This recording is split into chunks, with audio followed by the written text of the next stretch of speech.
Hello दोस्तों। आज हम थोड़ा केमिस्ट्री के बारे में सीखेंगे कि केमिस्ट्री है क्या। केमिस्ट्री बेसिकली जो हम लोग सीखेंगे वो सीखेंगे बोर्ड के लिए, जेई के लिए, नीट के लिए।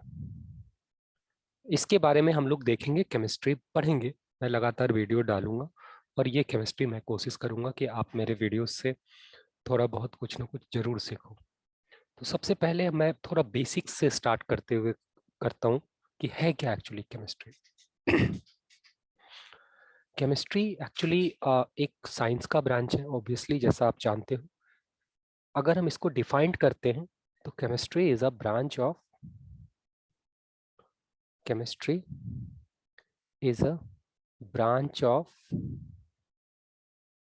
Physical science,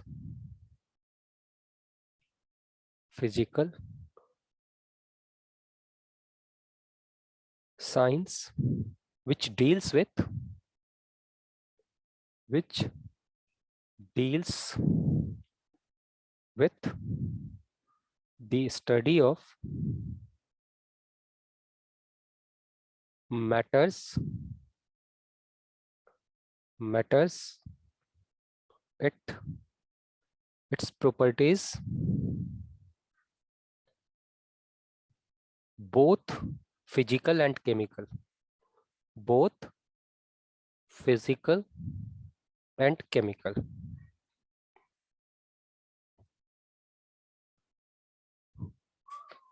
Also its composition, इसके composition के बारे में भी देखते हैं। The physical and chemical changes के बारे में भी देखते हैं केमिस्ट्री में। Physical and chemical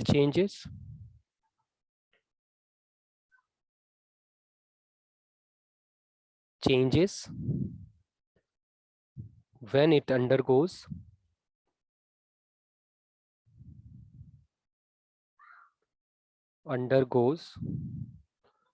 and energy and energy changes that accompany these processes। ये सारे तो एक डेफिनेशन हो गए। जो भी चीज हम आसपास देखते हैं, जैसे जो भी हम खाना खाते हैं, उस खाना खाने में भी केमिकल प्रोसेसेस हैं, हमारे अंदर भी केमिकल प्रोसेसेस होता है। हमारे आसपास जो भी चीजें हैं सारे डील्स विद द केमिस्ट्री। बहुत सारे प्रोसेसेस हैं जो डील्स केमिस्ट्री से करते हैं। बेसिकली जब हम पढ़ेंगे तो इसके 3 पार्ट्स होते हैं केमिस्ट्री के। इनफैक्ट 4 पार्ट कह सकते हो। पहला पार्ट है जनरल केमिस्ट्री, जनरल केमिस्ट्री। दूसरा पार्ट होता है फिजिक ऑर्गेनिक केमिस्ट्री। पहले देख लेते हैं organic chemistry.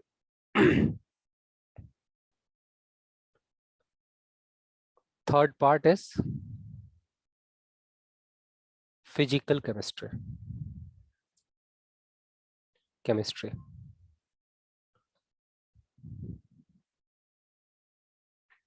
Fourth part is inorganic chemistry.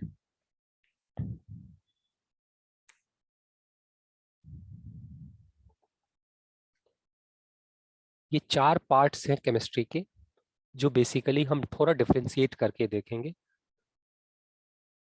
इसमें पहला जो पार्ट है वो जनरल केमिस्ट्री, जैसा मैंने लिखा। First part is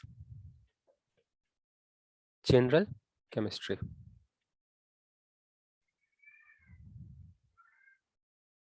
What is the general chemistry? It is a branch of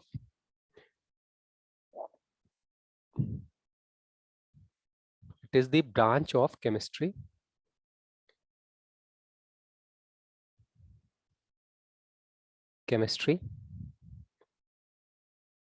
which deals with generalized concept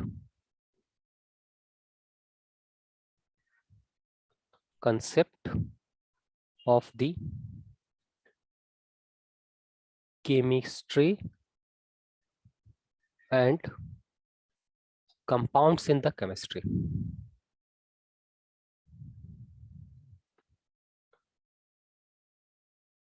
जैसे सपोज कि अगर मान लो CH4 बना, तो ये CH4 जो बना हुआ है उसमें 4 बॉन्डेड है, तो ये बॉन्ड बना कैसे एक्चुअली? ये बॉन्ड बना कैसे? कार्बन ने ऐसा क्या किया कि ये बॉन्ड बन गया? उसके बाद जब ये बॉन्ड बना तो इसमें इससे रिलेटेड इसमें चेंजेस क्या क्या आए, इसके ऑर्बिटल्स क्या हैं, ऑर्बिट क्या है, एनर्जी क्या होता है ऑर्बिट का, ये बॉन्ड बनने के बाद इसके एनर्जी पर क्या इम्पैक्ट पड़ेगा, ये सारी चीजें जो है वो रिलेट करता है जनरल केमिस्ट्री से। जनरल केमिस्ट्री से अगर हम लमसम में देखें जनरल केमिस्ट्री का जो चैप्टर्स या जो टॉपिक्स हम कवर करते हैं, वो टॉपिक होता है पहला पीरियोडिक टेबल,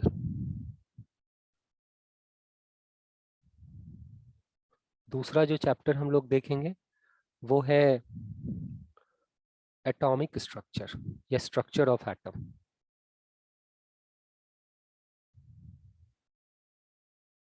तीसरा जो चैप्टर कवर अप कर किया जाता है वो है chemical bonding.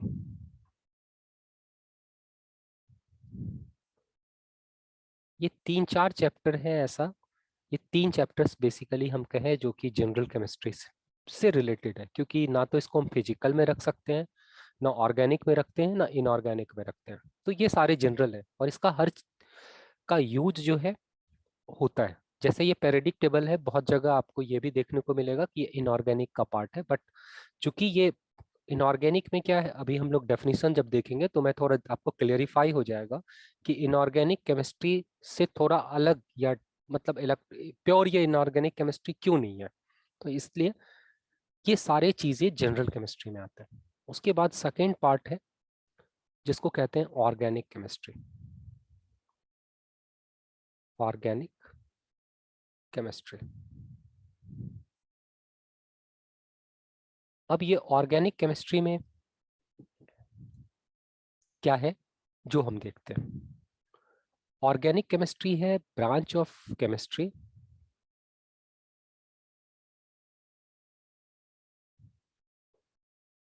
which deals with the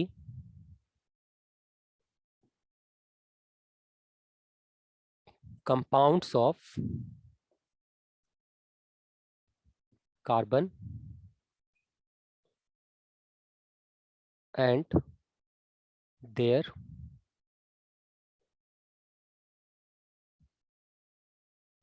derivatives। इसमें कुछ ऐसा कंपाउंड है, सम कंपाउंड्स कंटेनिंग एक्सेप्शन हम कह सकते हैं कि कुछ ऐसा भी कंपाउंड है जिसमें कार्बन तो है लेकिन वो ऑर्गेनिक में नहीं आता। Some compounds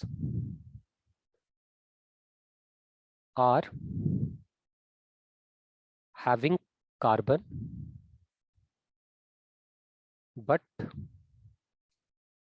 not in the organic chemistry। like अगर हम डिस्कस करें कि कौन ऐसा कंपाउंड है, उसमें आता है पहला जैसे कि कंपाउंड ऑफ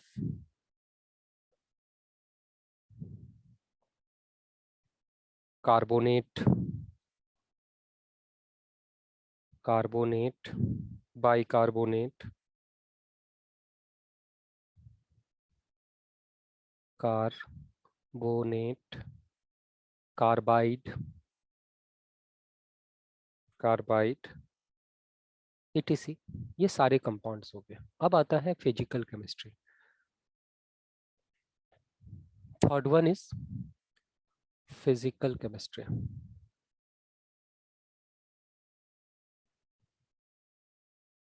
क्या है फिजिकल केमिस्ट्री? फिजिकल केमिस्ट्री है branch of chemistry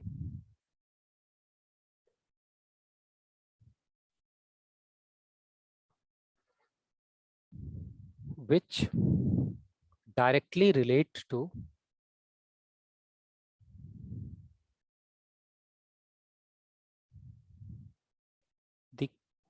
which directly relate to the calculation,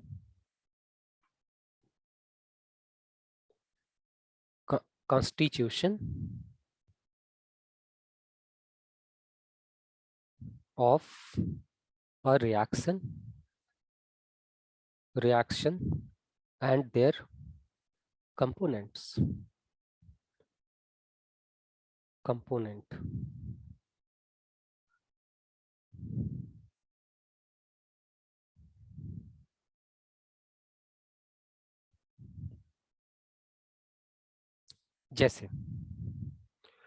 जैसे कि सपोज छोटा सा एक एग्जांपल ले लेते हैं, C+O2 आपने लिया, अब ये CO2 बन गया।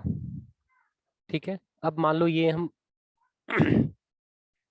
इसमें हमने लिया 10 ग्राम और इसका 20 ग्राम लिया, और आपसे किसी ने पूछा कि how much amount of CO2 will be formed. तो ये जो कंसेप्ट है, क्योंकि यहाँ पर डेटा से रिलेटेड है कि जो भी अमाउंट कंपोनेंट का हम ले रहे हैं उस कंपोनेंट के अमाउंट के अकॉर्डिंग हमें कैलकुलेशन करना है।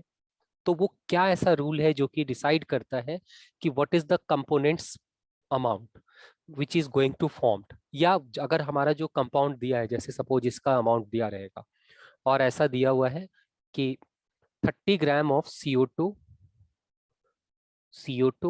is formed by 20 gram of C and how many grams of O2। इस तरह के जो भी कंसेप्ट है वो हमारे किस में आ जाते हैं, फिजिकल केमिस्ट्री में। उसके बाद है इनऑर्गेनिक केमिस्ट्री। इनऑर्गेनिक केमिस्ट्री किसे कहते हैं, जो देखो, in organic chemistry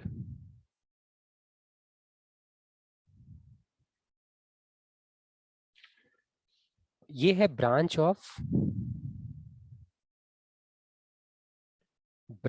of in which we deals with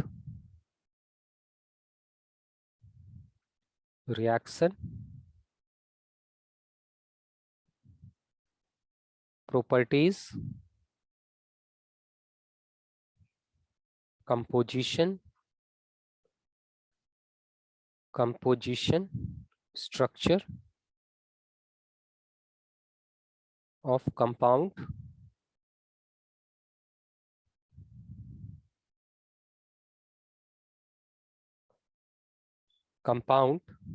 except organic compound।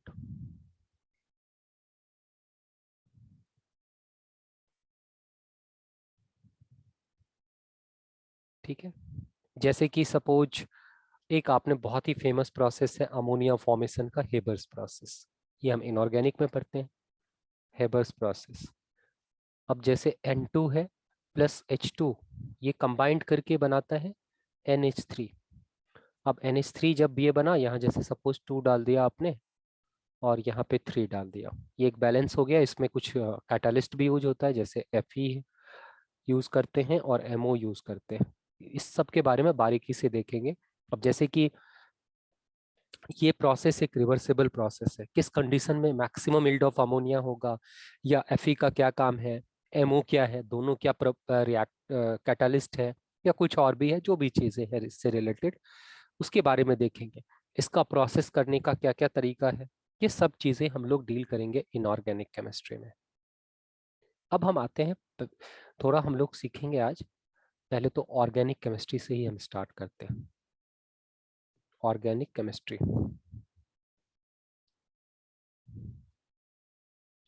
क्योंकि ऑर्गेनिक केमिस्ट्री थोड़ा इंटरेस्टिंग भी है और मुझे ऐसा लगता है कि आपको एंजॉय भी होगा जब हम आप लोग सीखोगे तो।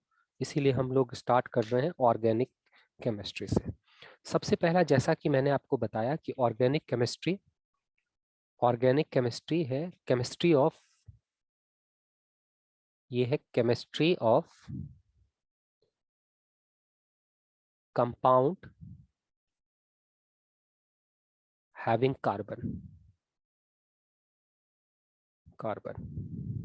कार्बन का ये कंपाउंड है। आखिर ऐसा क्या है कार्बन में?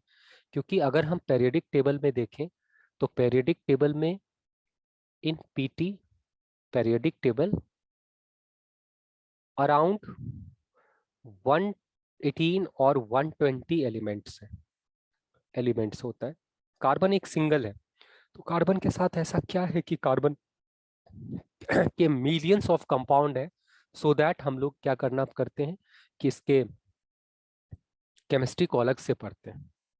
इसका जो मोटा मोटा रीजन है, reason of millions of the compound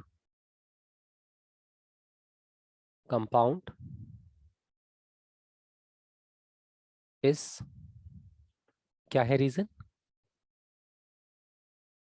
are, in fact are तीन रीजन है। First reason is tetravalency. Tetravalency. Second reason is catenation.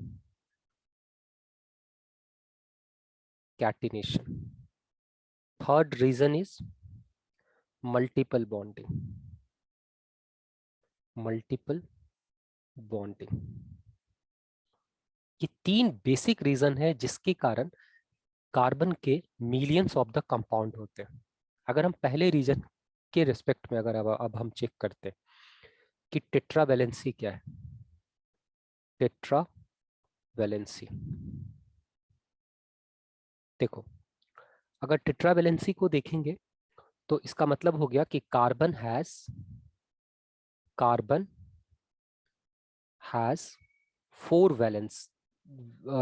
Valency.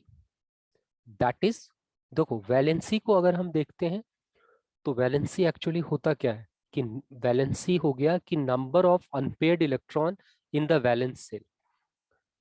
जितना वो ग्रेन कर सकता है या जितना वो दे सकता है वो वैलेंसी होता है। तो अगर हम देखते हैं तो कार्बन का जो एटॉमिक नंबर है, दैट इज हम कह सकते हैं कि it has 4 unpaired electron. It has 4 unpaired electrons. अगर इसके पास 4 अनपेयर्ड इलेक्ट्रॉन है तो कैसे है? क्योंकि अगर हम देखें कार्बन का एटॉमिक नंबर तो 6 है। 6 है तो जैसा कि आपने पढ़ा होगा, अगर हम इलेक्ट्रॉनिक कॉन्फ़िगरेशन, ये हम लोग अलग से भी डिस्कस करेंगे, इलेक्ट्रॉनिक कॉन्फ़िगरेशन। तो इलेक्ट्रॉनिक कॉन्फ़िगरेशन जैसा कि आपने थोड़ा सा lower classes I think 9th-10th में पढ़ा होगा कि K, L, M इस तरह से दीज आर द सेल्स है। तो अगर हम देखें तो पहला K में जो है 2 इलेक्ट्रॉन एंड 4 इलेक्ट्रॉन।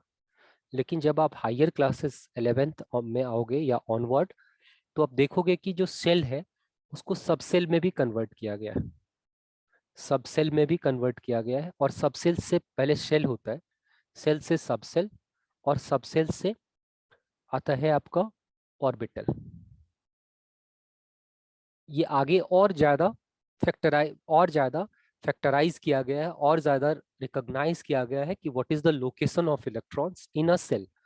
बिकॉज आपको तो ये पता है कि पहले सेल में 2 इलेक्ट्रॉन है, दूसरे में 4। अब पहले सेल में 2 क्यों होता है, दूसरे में 4 क्यों होता है, ये सारी चीजें हम लोग देखेंगे।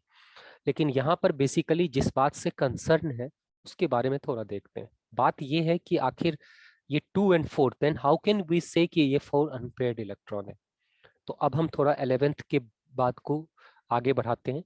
11th में या ऑनवर्ड क्लासेस में आपने एटॉमिक स्ट्रक्चर में पढ़ा होगा कि पहला जो शेल होता है उसको कहते हैं 1, उसको ऑर्बिट भी बोला जाता है सम सेंस में।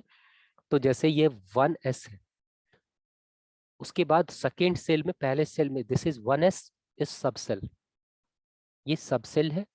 दूसरे वाले केस में 2s, 2 सब सेल होते हैं, 2p होता है, ये सब सेल है।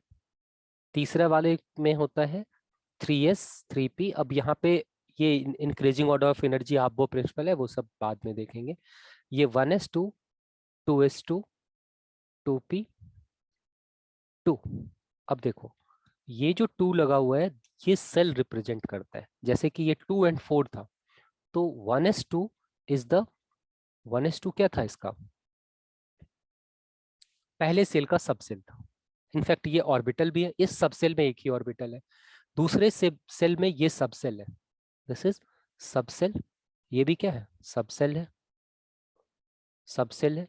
तो दूसरे वाला सेल सब सेल में कितना हो गया, 2s2। ये वैलेंस सेल में जो इलेक्ट्रॉन है वो कितना हो गया सेल में, ये 2s2 एंड 2p2। अब देखो, ये तो एक हमने लिखा। अब हम एक और प्रिंसिपल जानते हैं जिसका नाम है हंट्स रूल, या बहुत लोग हुंट्स रूल भी कहते हैं इसको। ये हुंट्स रूल क्या कहता है कि जब हम ऑर्बिटल्स में इलेक्ट्रॉन को दिखाते हैं विद इन अ सबसेल, तो ये कहता है कि पहले जो है वो अनपेयर्ड इलेक्ट्रॉन, जैसे ये 2s है, तो 2s और 2p की एनर्जी भी डिफरेंट होती है। ये भी डिस्कस किया जा सकता है और करेंगे हम लोग इनफैक्ट। ये 2s है, ये 2p है, तो इसमें दो इलेक्ट्रॉन है, इसमें एक और दो इलेक्ट्रॉन है। अब देखो, अब यहाँ पे नंबर ऑफ अनपेयर्ड इलेक्ट्रॉन कितना आया, अनपेयर्ड इलेक्ट्रॉन इक्वल्स टू 2। ये जो कॉन्फ़िगरेशन मैंने लिखा इसको बोला जाता है ground state configuration, state configuration. ये हमारा ग्राउंड स्टेट कॉन्फ़िगरेशन है। लेकिन एक्चुअली अभी इस ग्राउंड स्टेट में हम देखते हैं कि दो ही इलेक्ट्रॉन है इसके वैलेंस सेल में, लेकिन एक्चुअली हमने जैसा डिस्कस किया है कि ये टेट्रावैलेंट है, इसकी वैलेंसी कितनी है, 4 है। अब 4 जब वैलेंसी है, इसका ये मतलब हो गया कि ये जो इलेक्ट्रॉन है ये जरूर से एक्साइट कर जाता होगा। अब ये देखो, यहाँ पे इसकी एनर्जी कम, और अगर हायर एनर्जी में जाना चाहता है तो बोर्स मॉडल क्या कहता है कि इट रिक्वायर्स द एनर्जी। तो ये यहाँ, this one is here here here, ये एक्साइटेड स्टेट है। अब ये जब एक्साइटेड स्टेट में जाएगा, ऑब्वियसली क्या होगा कि इसको एनर्जी चाहिए, then how can it possible to grab the energy so that carbon जो है वो एक्साइट हो जाए। ये कैसे संभव हो जाता है कि एक इलेक्ट्रॉन, इसको कहाँ से एनर्जी मिलेगा। तो इसके लिए आपको पता भी होगा, नहीं भी पता होगा तो आप जान सकते हैं कि bond formation is always a exothermic process. Bond formation is always a an exothermic process। ये भी हम लोग सीखेंगे। देखो, बॉन्ड फॉर्मेशन एक्सोथर्मिक क्यों है, क्योंकि हम जानते हैं कि कोई भी अगर जनरल जो रूल ये कहता है कि कोई भी दो चीज अगर एक, मतलब अगर हम नॉर्मल लाइफ में भी देखें और कहीं भी दो चीज एक दूसरे से इंटरेक्ट करेगा तो उसकी एनर्जी क्या होती है, डिटोरिएट करती है, एनर्जी डिक्रीज होती है। यहाँ पर में ये अगर एनर्जी है, इसका एनर्जी 1, और ये ए और बी अगर इंटरेक्ट करके और नजदीक आ रहा है तो इस सिस्टम की ये एनर्जी 2 अगर है, 2 है, तो energy 2 is less than energy 1, 2 is less than energy 1। That is कि इस सिस्टम का क्या हुआ, एनर्जी डिक्रीज किया। अगर ये सिस्टम की एनर्जी डिक्रीज किया, इसका मतलब है कि यहां से जो एनर्जी रिलीज हुआ which is sufficient to excite this electron, ये 2s का इलेक्ट्रॉन है एंड 2p का है, यानी कि the energy releases during bond formation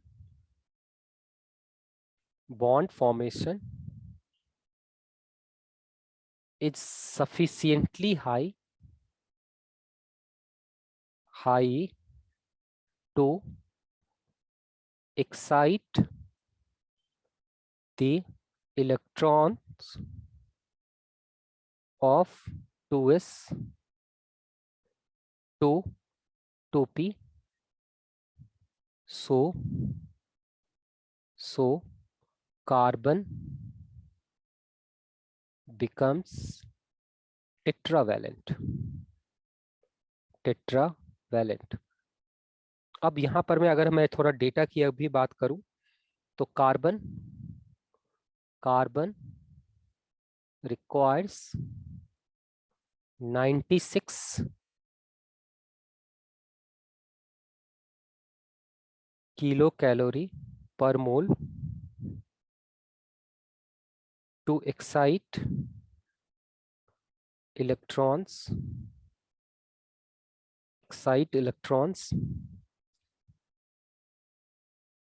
which is easily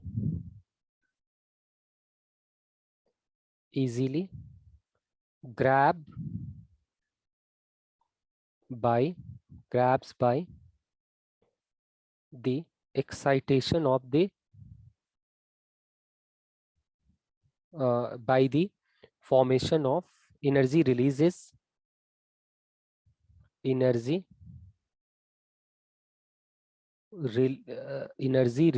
during bond formation. Energy releases during bond formation. तो ये तो हमें एक समस्या, एक तो हम लोगों ने जान लिया कि ये कार्बन टेट्रावैलेंट क्यों है. Second process is catenation. Second अगर कंडीशन देखे कार्बन का जिसके कारण ये ज्यादा बॉन्ड बना कंपाउंड बनाता है, तो this is called catenation. What do you mean by catenation? Catenation actually है क्या? जैसा आप बहुत लोग जानते भी होंगे, दिस सेल्फ लिंकिंग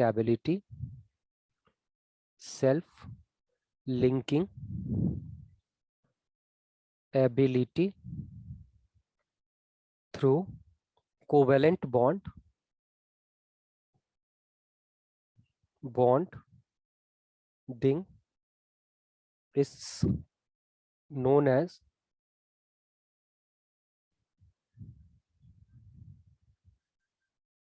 कैटिनेशन. मतलब कि कार्बन खुद से कंबाइंड करके कोवेलेंट बॉन्ड से बहुत बड़ा चेन भी बना सकता है.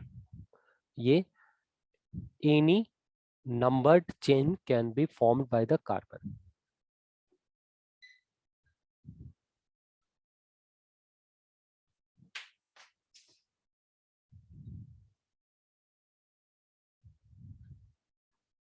कार्बन, ठीक है. अब देखो, अब इसके पीछे रीजन क्या है? रीजन ये है, अगर मतलब क्या ऐसा कारण है कि ये कैटिनेशन बहुत ज्यादा होता है? तो रीजन ये है कि कंडीशन पहले तो देखते हैं कि कैटिनेशन होने का कंडीशन क्या है. कंडीशन ऑफ कैटिनेशन अगर देखें तो इसके दो कंडीशन है जो बहुत ही वाइटल कंडीशन होता है, जिसको कि होल्ड करना चाहिए तभी कैटिनेशन प्रोसीड करता है लार्ज स्केल पे. पहला कंडीशन है कि वैलेंसी शुड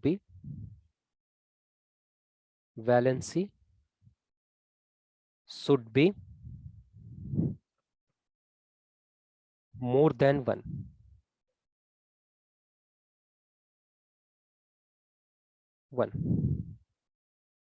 दूसरा कंडीशन है कि बॉन्ड एनर्जी शुड बी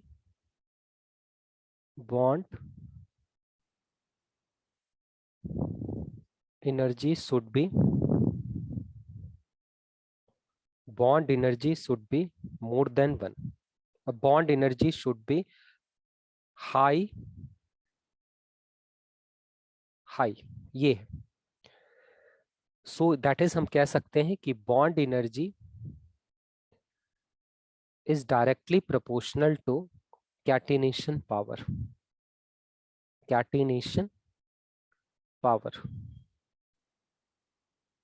और कार्बन जो है, इट इज फाउंड दैट, ऐसा देखा गया है, it is found that among all homogeneous atomic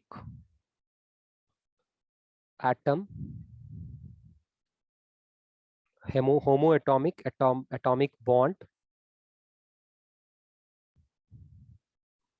of those element which shows catenation carbon has maximum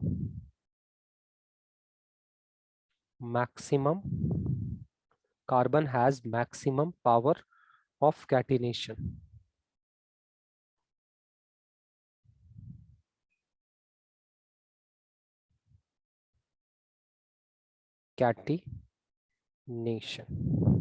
ठीक है, this is the second condition जो कि कंपाउंड कार्बन का होना चाहिए. एंड थर्ड जो है वो होता है मल्टीपल बॉन्डिंग.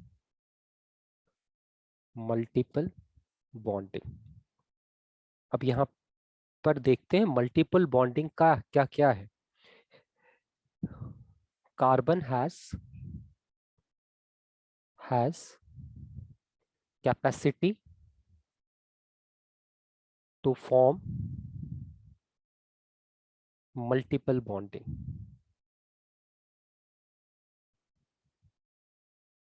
अब देखो, मल्टीपल बॉन्डिंग का मतलब हो गया कि carbon C double bond C भी बना सकता है, सिंगल बॉन्ड सी भी बना सकता है. Carbon can form C triple bond C.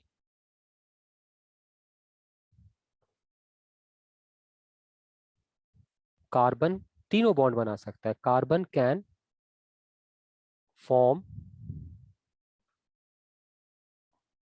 forms a single bond,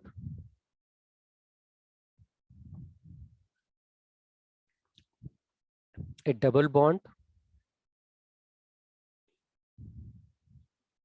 a triple bond,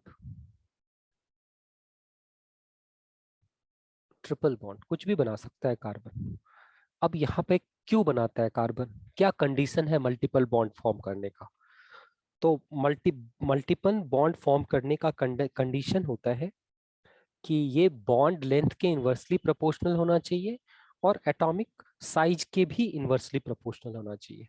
possibility of form multiple bonding is inversely proportional to 1 upon bond length is inversely proportional to 1 upon atomic size. और carbon जो है बहुत ही छोटा है, as carbon is very small in size, so it can form the multiple bonding easily. ये था हमारा organic का एक स्टार्टअप जो हम लोगों ने देखा कि आखिर क्या ऐसा है कि हम लोग ऑर्गेनिक अलग से पढ़ते हैं. 3 कंडीशन हुआ, एक बार क्विक रिव्यू कर लेते हैं.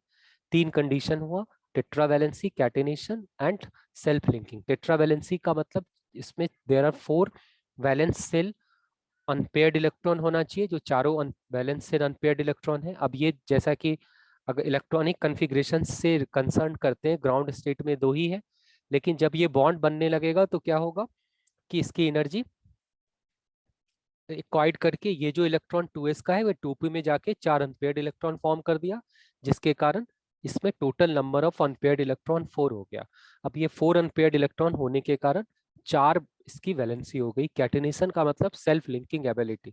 कार्बन कितना बड़ा भी चेन बना सकता है क्योंकि सेल इसी को कैटेनेशन कहते हैं. और कैटेनेशन की कंडीशन जैसा कि हम लोग डिस्कस कर चुके हैं कि कैटेनेशन बॉन्ड एनर्जी एक से ज्यादा इसके वैलेंस सेल के ऑर्बिटल होना चाहिए, वैलेंस सेल में इलेक्ट्रॉन होना चाहिए जो कार्बन के पास है. उसके बाद बॉन्ड एनर्जी बहुत हाई होना चाहिए जो कि है, कार्बन बनाता है ऐसा, ये एक रीजन हो गया. उसके बाद क्योंकि साइज छोटा है जैसा कि हम लोग देखें, ये भी अगर कंसर्न करें तो ये भी साइज से हो गया. मल्टीपल बॉन्ड बनने के भी दो कंडीशन हो गए। पहला कंडीशन हो गया कि इसका बॉन्ड लेंथ क्या होना चाहिए, बहुत छोटा होना चाहिए, एटॉमिक साइज छोटा होना चाहिए। एक्चुअली देखा जाए तो दोनों एक ही चीज है, क्योंकि अगर बॉन्ड लेंथ छोटा है इसका मतलब साइज छोटा है, क्योंकि जब ये बॉन्ड बनाता है तो ऑब्वियस सी बात है कि ओवरलैपिंग ऑफ ऑर्बिटल होगा, जिसके जो डायरेक्टली प्रोपोर्शनल होता है साइज के, क्योंकि जितने साइज छोटा उसके वैलेंस शेल का ऑर्बिटल होगा उतना ही छोटा उसका एटॉमिक रेडियस भी होगा। तो ये सारे चीजें थे जो कि कार्बन को एक अलग केमिस्ट्री पढ़ने के लिए डिफ्रेंशिएट करता है। अब हम ऑर्गेनिक में बहुत चीजें पढ़ेंगे, जैसे कि ऑर्गेनिक में मोटा मोटा चीजें जो होता है, जो आपके कंपिटिटिव पेपर्स तक को डील करता है ऑर्गेनिक केमिस्ट्री में। इसका सबसे पहला जो सेगमेंट होता है वो है हमारा नोमेनक्लेचर। पहला जो सेगमेंट है वो है नोमेनक्लेचर। उसके बाद जो दूसरा सेगमेंट है उसको कहते हैं जीओसी। जीओसी पढ़ना है हम लोगों को।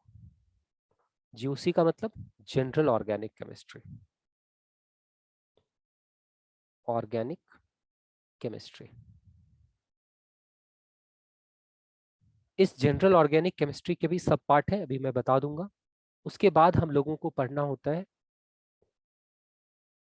Reaction mechanism. बहुत जगह ये जीओसी का ही पार्ट है। उसके बाद हम लोग देखते हैं compounds of carbon. Carbon and their containing compounds. इसमें अगर हम देखें तो सबसे पहला जो है वो है हाइड्रोकार्बन होता है। Hydrocarbon,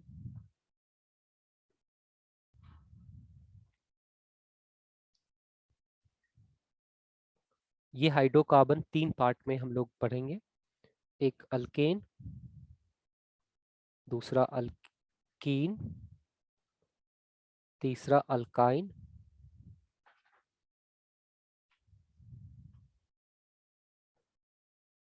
second is alcohol, ether and their compounds.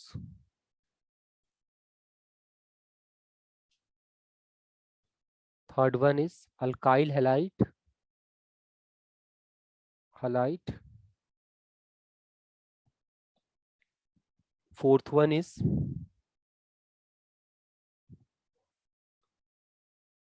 compound of carbonyl. Carbonyl में बेसिकली दो चीज आता है, एक एल्डिहाइड कीटोन,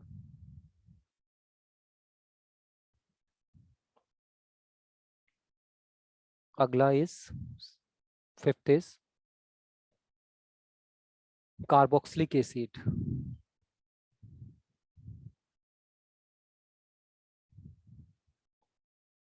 कार्बोक्सिलिक एसिड, इस कार्बोक्सिलिक एसिड के पार्ट्स भी हैं एंड देयर डेरिवेटिव्स। डेरिवेटिव्स जैसे डेरिवेटिव्स कम में आता है एस्टर, अमाइड,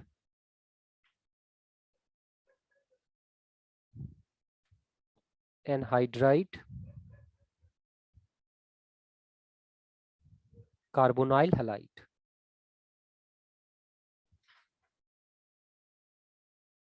हैलाइड एंड उसके बाद जो है वो एरोमेटिक। ये बेसिकली हम जो पार्ट मैंने अभी डिफ्रेंशिएट करके बताया, इसके दो पार्ट्स ऑर्गेनिक केमिस्ट्री के होंगे।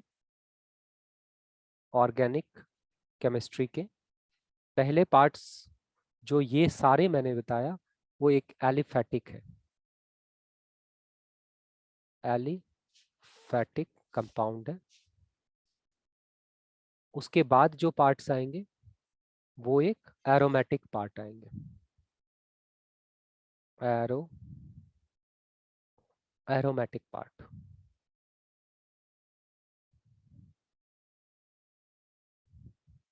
एरोमेटिक कंपाउंड्स आएंगे। अब ये एलिफेटिक एरोमेटिक क्या कंपाउंड है, सब हम लोग सेपरेटली डिस्कस करेंगे।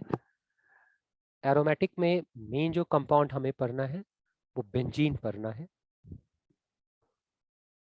ये होमो साइक्लिक एरोमेटिक कंपाउंड होता है, एरोमेटिक कंपाउंड है। उसके बाद हम लोगों को इसके कंपाउंड्स पढ़ने हैं, कंपाउंड्स ऑफ बेंजीन। बेंजीन के जो कंपाउंड्स होते हैं जैसे अराइल हलाइड हुआ,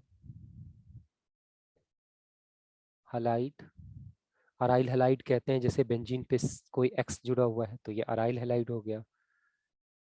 फिनॉल हो गया, फिनॉल में बेंजीन पे OH जुड़ा हुआ है तो ये फिनॉल हो गया। उसके बाद हो गया आपका एनिलीन हो गया, एनिलीन में बेंजीन पे NH2। हाँ, इसमें एक और चीज था, अमीन भी पढ़ना था। 6 नंबर पार्ट एक अमीन था चैप्टर जो पढ़ना है। यहाँ पे एनिलीन हो गया। उसके बाद एनिलीन के बाद फिर अगला जो कंपाउंड है 4th नंबर वो हो गया बेंजोइक एसिड। इसके बाद हो गया बेंजल्डिहाइड, बेंजल्डिहाइड। इस तरह से डेरिवेटिव्स है जो कि हम लोगों को मोटा मोटा ये इतना ही चीज पढ़ना है। अब ये जो जीओसी का पार्ट है, इस जीओसी के पार्ट में क्या पढ़ना था, पढ़ना होता है जीओसी पार्ट। अगर हम देखें तो इसमें है सबसे पहला आइसोमेरिज्म, आइसोमेरिज्म। सेकेंड पार्ट होता है रिएक्शन इंटरमीडिएट। रिएक्शन इंटरमीडिएट से पहले रेजोनेंस हम देख लेंगे, रेजोनेंस। रेजोनेंस के बाद हम लोग देखते हैं substituent effect, substituent effect. And substituent effect के बाद रिएक्शन इंटरमीडिएट, इंटरमीडिएट। ये मोटा मोटा पार्ट्स हैं जो इसके पार्ट्स देख रहे हैं। तो ये सारे हमारे ऑर्गेनिक केमिस्ट्री का मोटा मोटा पार्ट्स था। नेक्स्ट वीडियोस में मैं आपको बताऊंगा नोमेनक्लेचर के बारे में हम लोग डिस्कस करेंगे। तब तक के लिए आप लोगों को बाय बाय, थैंक यू।